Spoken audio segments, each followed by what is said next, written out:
É hora da nossa entrevista de todos os dias aqui na Rádio Bandeirantes e nós vamos conversar aqui com Gabriel Feltran, que é autor do livro Irmãos, uma história do PCC. Oi, Gabriel, boa tarde, tudo bem?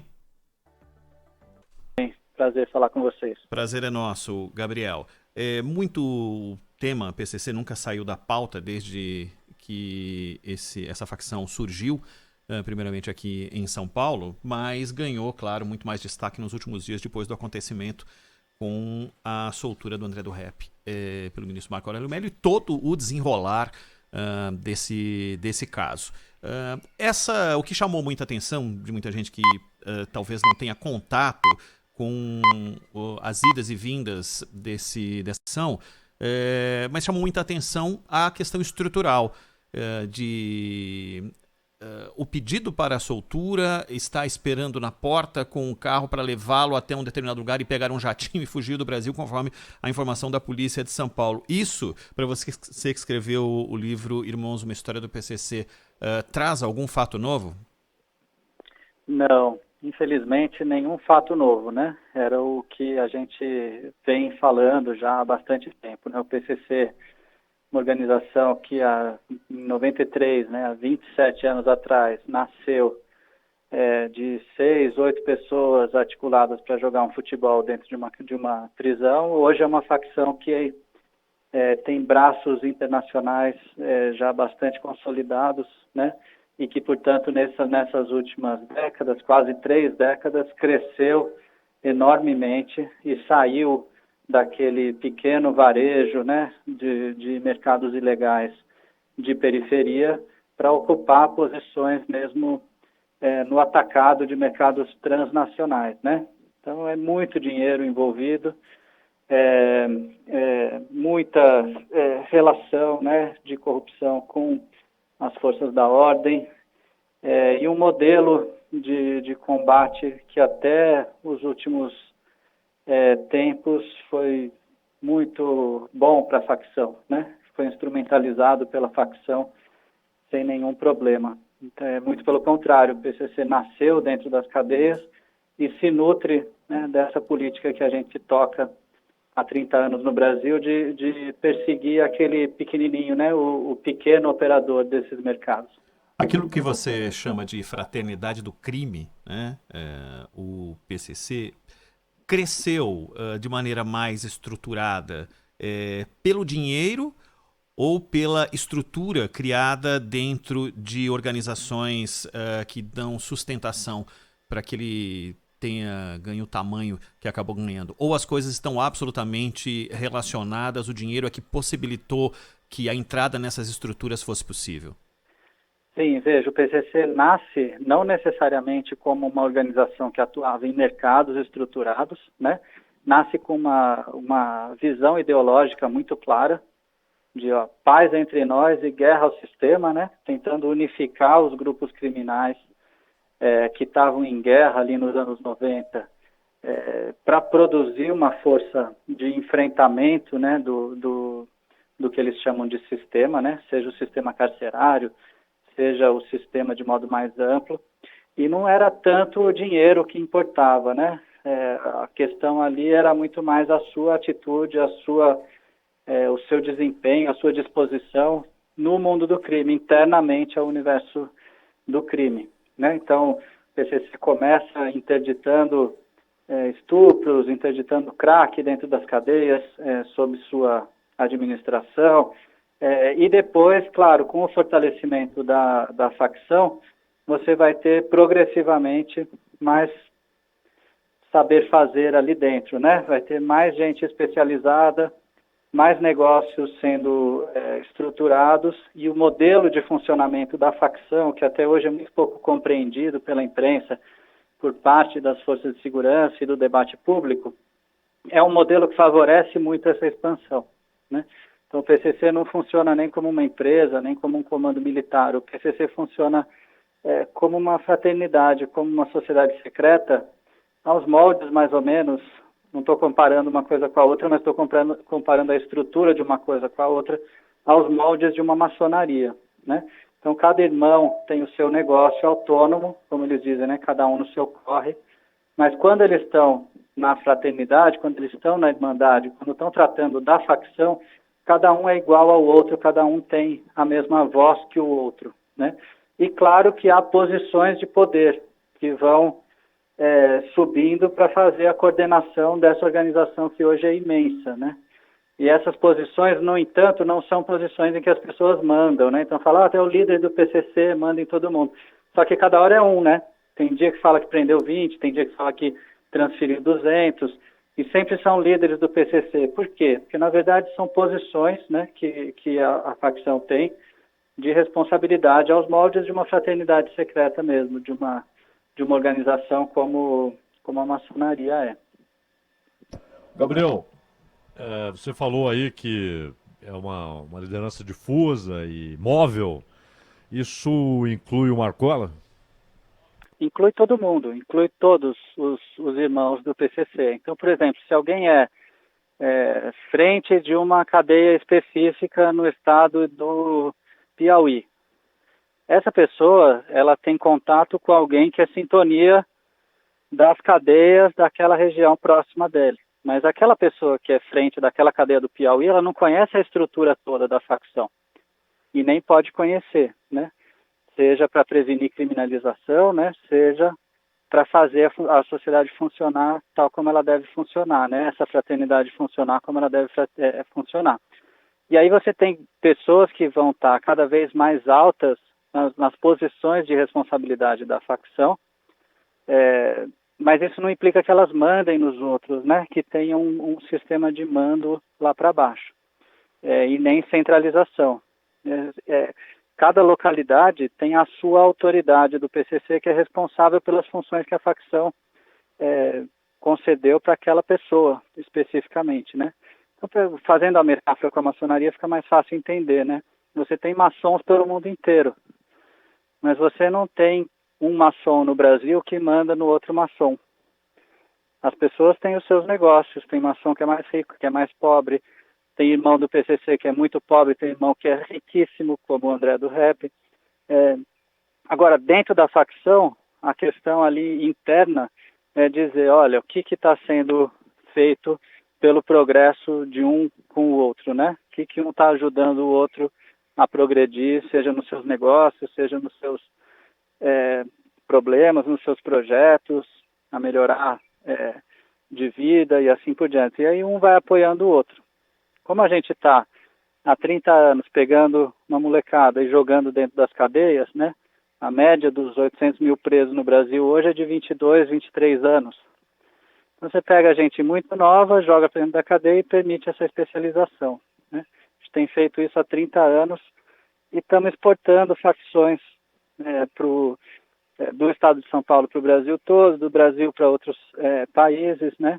Mas a gente continua achando, eu não, né? Mas parece que o Brasil continua achando que uma boa política é essa política de mano dura, né? De ficar perseguindo o pequeno traficante, o pequeno ladrão e fazendo ele se especializar dentro das cadeias. Se a gente pensar que o PCC nasceu e cresceu dentro das cadeias, a gente não pode imaginar que prisão vai melhorar o problema das facções, né?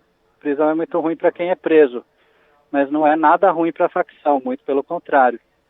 E a gente vem com essa mesma política, né? Sempre fazendo a mesma coisa e como se fosse uma sede de água do mar. Quanto mais a gente bebe, mais sede fica, né? Então é o mesmo caso.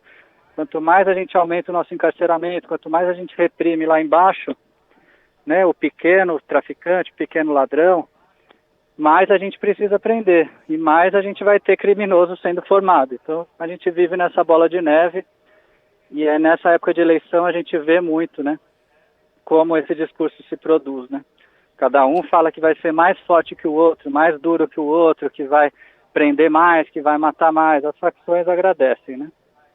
Ô Gabriel, eu não gosto muito de fazer duas perguntas de uma vez, mas vou fazer, até para não Tá. te interromper. Uma é o seguinte, você falou aí que, claro, há comandos difusos e móveis, né? E cada um ali no seu pedaço e tal. Eu queria saber se isso vale para as transações internacionais ou se, nesse caso, já que hoje claramente há uma atuação internacional do PCC, se há um comando central para essas transações internacionais, contato inclusive com grupos externos, etc.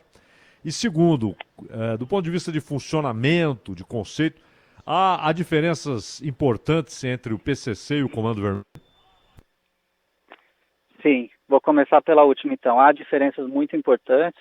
O Comando Vermelho não funciona nessa estrutura de sociedade secreta até onde a gente saiba, né?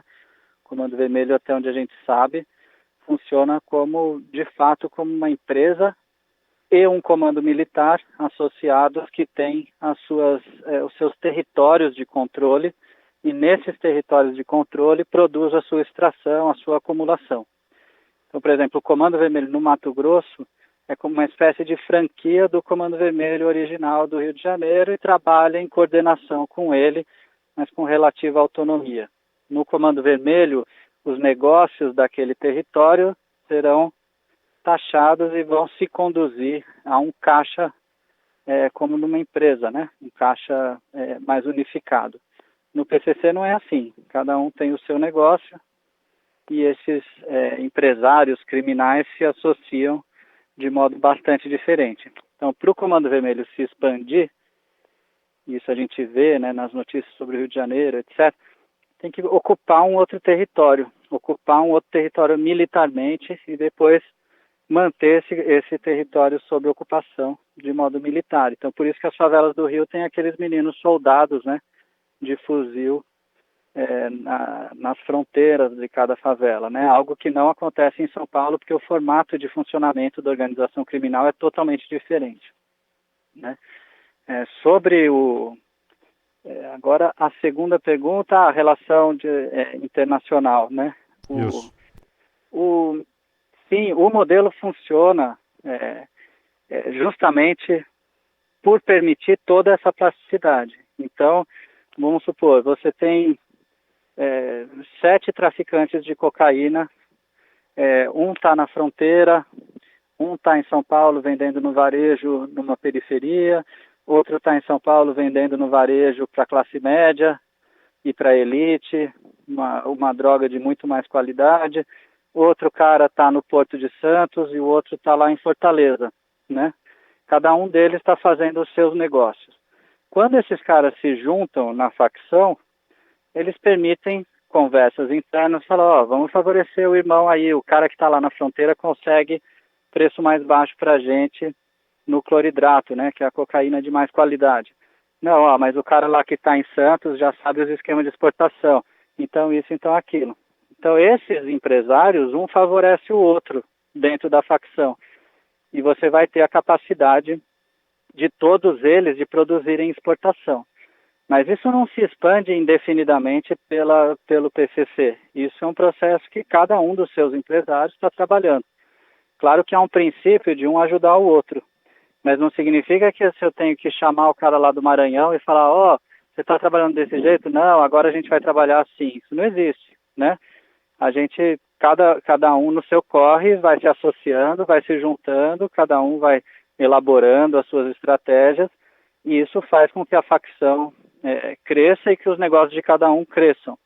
Então não tem assim uma decisão lá de cima do PCC falando assim, agora todo mundo vai exportar. Não existe isso, né? Não é como se fosse uma decisão estratégica de uma empresa.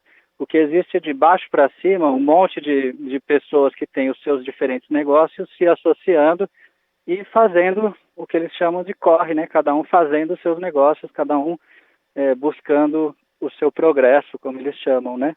Então não quer dizer que porque o PCC exporta direto, sei lá, de Fortaleza para a Europa, que todo mundo do PCC vai fazer isso, né?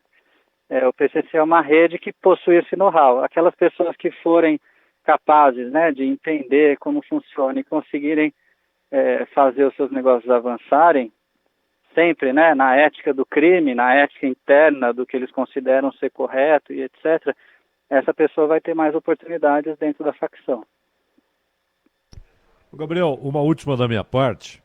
Você disse há pouco que, por exemplo, há integrantes da facção, há integrantes que são pobres, né, que vivem ali do mercado no varejo, varejinho e tal, e há milionários, né? Exato. E nós tivemos aí este caso do André do Rep, que obviamente pode pagar bons advogados, etc. O caso dele chegou ao ministro do Supremo e assim por diante. Outros seguiram a mesma linha com outros advogados. Quando aquele que não tem esses recursos, que é pobre, mas faz parte do grupo, ele precisa de algum apoio judicial, aquilo que você chama de irmandade o socorre, ou seja, eles pagam advogados para ele e tal, ou cada um se vira? Então, a lógica é, cada um se vira, mas um apoia o outro, né? Então essa é uma contradição interna, sem dúvida. Tem gente super rico e que vai ter dinheiro próprio, não dinheiro da facção, dinheiro próprio para bancar grandes advogados. Tem aqueles que não vão ter dinheiro nenhum, que não vão ter acesso a nada. Tem muito irmão pobre, tem muito irmão que não tem condição de bancar o seu próprio advogado.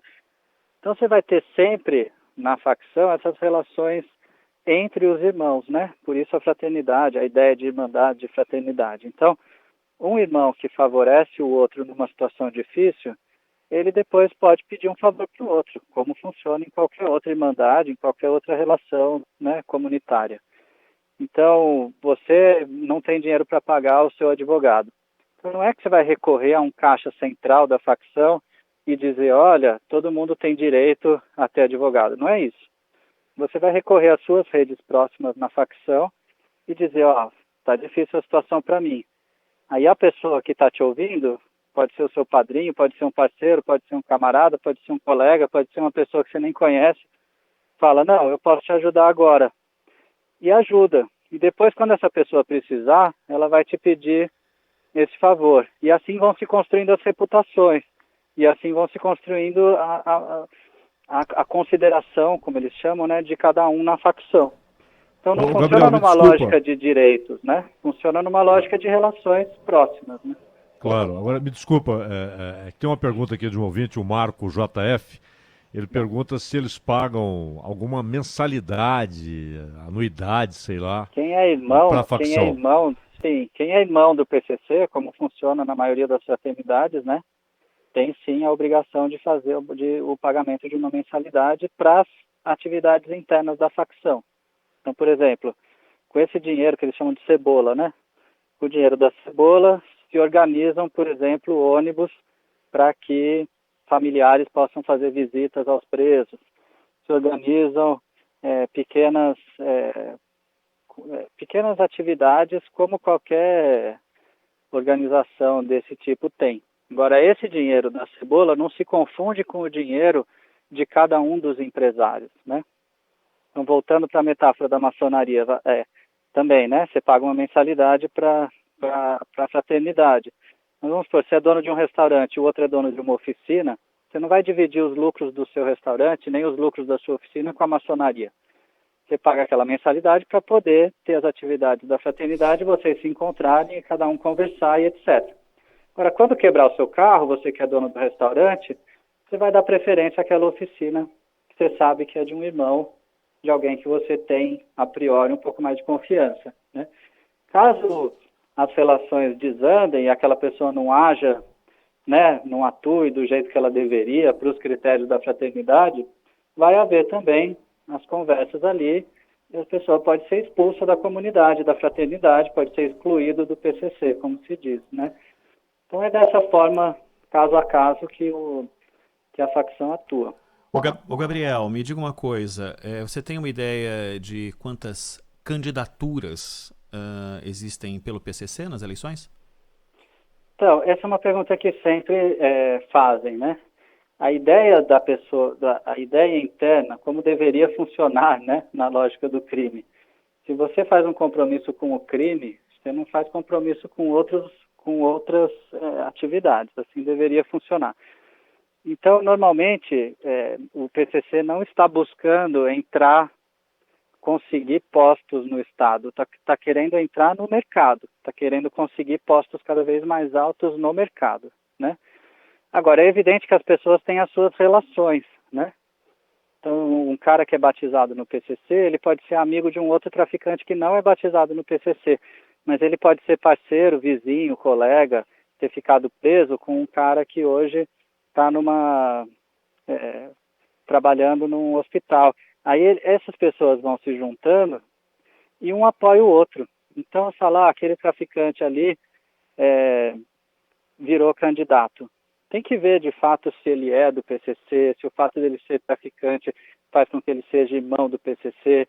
Se um irmão do PCC está se candidatando, não é o que deveria acontecer, né? A não ser que ele queira estar saindo do crime e se voltar para outro lugar. Agora, por outro lado, né, a gente sabe que posições de poder ajudam os mercados, né? Então, se você tem uma posição num sindicato, como vereador, como isso, como aquilo, você pode favorecer que algumas empresas se fortaleçam, licitações, etc. Então, eu não duvido nem um pouco que haja redes criminais e redes políticas se associando. Mas acho que isso é diferente isso é pela base, é de baixo para cima. Uhum. Não é assim que o PCC fala, vamos tomar o Estado brasileiro. Eles nem querem isso. Uhum. Né? Mas eu não duvidaria nem um pouco, mas também não saberia dizer quantos e que dimensão isso tem, que redes criminais, né, ligadas a mercados ilegais, tráfico de cigarro, tráfico de drogas, tráfico de armas, contrabando, lavagem de dinheiro de todos os tipos, roubo de carro, mercado de peças roubadas, etc., que gente que atue nesses ramos esteja se candidatando sobretudo no plano local, né? Não duvido nem um pouco disso, imagino que isso esteja acontecendo muito, mas acho muito difícil que a gente consiga quantificar e ter a dimensão do quanto, né? Isso tem acontecido. Ô Gabriel, para encerrar de minha parte, sei que a gente já estourou bastante o que a gente havia combinado. Das estruturas e a participação dos nossos ouvintes incrível aqui pelo YouTube, pelo nosso Facebook também, com muitas colocações e muita gente perguntando o nome do livro, exatamente um dos livros, porque o Gabriel tem outros tantos livros, Irmãos, uma história do PCC. Das estruturas que estão próximas do cidadão, de segurança, de transporte, de habitação, em quais dessas estruturas o PCC se faz mais presente? Veja, eu vou falar de onde eu fiz mais pesquisa, na cidade de São Paulo. A área do transporte sempre foi uma área com muita interferência de grupos criminais. A área do lixo, das infraestruturas urbanas, há muitos... No futebol também, Gabriel? Futebol, sem dúvida nenhuma, né? Clássico, né? Uhum. Lavagem de dinheiro em hotéis, lavagem de dinheiro em postos de gasolina, lavagem de dinheiro em vários mercados de entretenimento, né? Seja de produção, seja de casas, de eventos e assim por diante. Casas de shows? Clássicas, né? Casas de Sim, shows? são muito conhecidos, né? Esses ramos como ramos em que acontece esse tipo de lavagem, né, de branqueamento do dinheiro. Eles atuam na compra e venda de jogadores? Veja, eu não estou dizendo que esse mercado é criminal, né? Mas estou dizendo que, sem dúvida nenhuma, é muito conhecido, né, por quem faz pesquisa, por quem é da área, que esses grupos ilegais se utilizam do esporte de modo geral e do futebol, sem dúvida, para fazer lavagem, né? E na parte do transporte, importante pelo dinheiro que entra e sai o tempo inteiro, principalmente em vans e tal, né? Sim, sim. Então e a gente fez uma pesquisa grande sobre o mercado de roubo de carros, né? Uhum. Como o roubo de carros gera outros mercados. Então, mesmo mercados que não teriam nada de ilegal, também se beneficiam do dinheiro ilegal produzido no tráfico, no roubo e assim por diante. Então, vou te dar um exemplo. Um rapaz que ganha R$500 numa noite vendendo droga, como um rapaz que eu estava trabalhando, fazendo pesquisa junto com ele. Né? No dia seguinte ele vai no shopping center. Então, nesse caso que eu estava com ele comprou um óculos escuro de uma marca internacional, foi no McDonald's comer um sanduíche, foi no Subway comer um outro negócio lá. Esse dinheiro que era ilegal, que ele ganhou com droga, no dia seguinte entra no mercado ilegal via consumo. E quando ele compra o óculos, ele está pagando imposto por essa compra, né? Uhum. Então esse dinheiro também circula na economia legal, né? Agora, o carro que ele tinha roubado, ou que ele roubou, ele entrega por um valor muito pequeno. Depois outra pessoa, sei lá, um carro que custa 40 mil reais. Quem rouba esse carro ganha 1.000, né? Só que ele entrega para uma pessoa que depois vai desmanchar esse carro e vai fazer 100 mil. Só que aquela pessoa que teve o carro roubado, né, recebeu uma indenização do seguro. Só que a seguradora tem 100 seguros, 100 prêmios para cada indenização que ela paga. E a seguradora que recupera um carro roubado, ela joga esse carro no leilão. O leilão vai 5% para o leiloeiro. Então, normalmente o leiloeiro ganha de 8 a 10 vezes mais do que o ladrão do carro, sem fazer nada ilegal, mas com um carro que tem origem ilegal. Então, você tem um imbricamento, né? Uma conexão muito forte entre mercados legais e ilegais, que em alguns casos, as pessoas não percebem, né? As pessoas acham que, em geral, a economia ilegal, ela preda, né? Ela prejudica a economia legal. A nossa pesquisa vem demonstrando que, muitas vezes, o dinheiro que gira ilegalmente volta para a economia legal como desenvolvimento. Então, a gente teria que ter formas muito mais sofisticadas e, ao mesmo tempo, muito simples de pensar a regulação dessas economias ilegais, né? Diminuiria muito a violência e permitiria que muito do que hoje se considera ilegal viesse como desenvolvimento para a economia. Gabriel, oi Zaidan, pode falar, Zaidan. Uma última aqui, porque o assunto é... Gabriel, eu sei que você está atrasado, o Ronald também, mas pergunta inclusive dos ouvintes aqui, o Bot BR. Ele está perguntando quem entra, porque você falou, às vezes o cara resolveu sair para se candidatar, coisa. Quem entra, sai livremente ou não é bem assim? Não, se a pessoa não deve nada para ninguém, né, e resolve sair do crime, ela sai do crime, né? Do mesmo jeito que ela entrou, com a cabeça erguida, sem dever nada para ninguém. Não pode ter passivo, é isso? Se a pessoa está devendo e resolve sair porque agora não ficou bom para ele, vai ser cobrado do mesmo jeito que se ele estivesse dentro, né? Mas não há um compromisso de guardar segredos, essas coisas? Claro, sem dúvida, né? Tem os princípios básicos do mundo do crime, que são princípios básicos da moralidade interna a todas essas comunidades, né? Então, se a gente reparar, por exemplo, tem não matarás, né? Não darás falso testemunho, ou seja, não pode caguetar. Não cobiçarás a mulher do próximo, né? Então não pode talaricar, como se diz, né?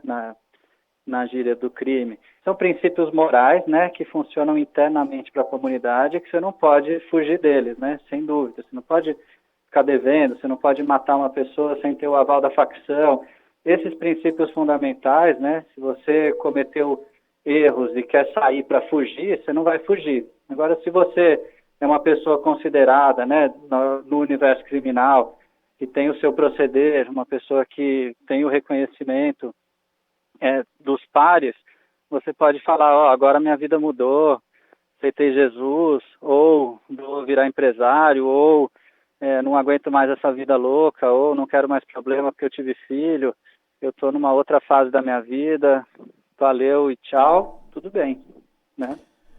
Gabriel Feltran, autor do livro Irmãos, uma história do PCC. Eu vou repetir, Irmãos, uma história do PCC. Já essa entrevista vai estar em podcast também, no podcast Entrevistas da Rádio Bandeirantes. É só acessar em qualquer dos agregadores e você vai ter acesso. E, claro, no YouTube disponível para você também. Gabriel, muitíssimo obrigado pela sua entrevista, pelo bate-papo. A gente com certeza vai ter outras oportunidades para se falar. Até mais.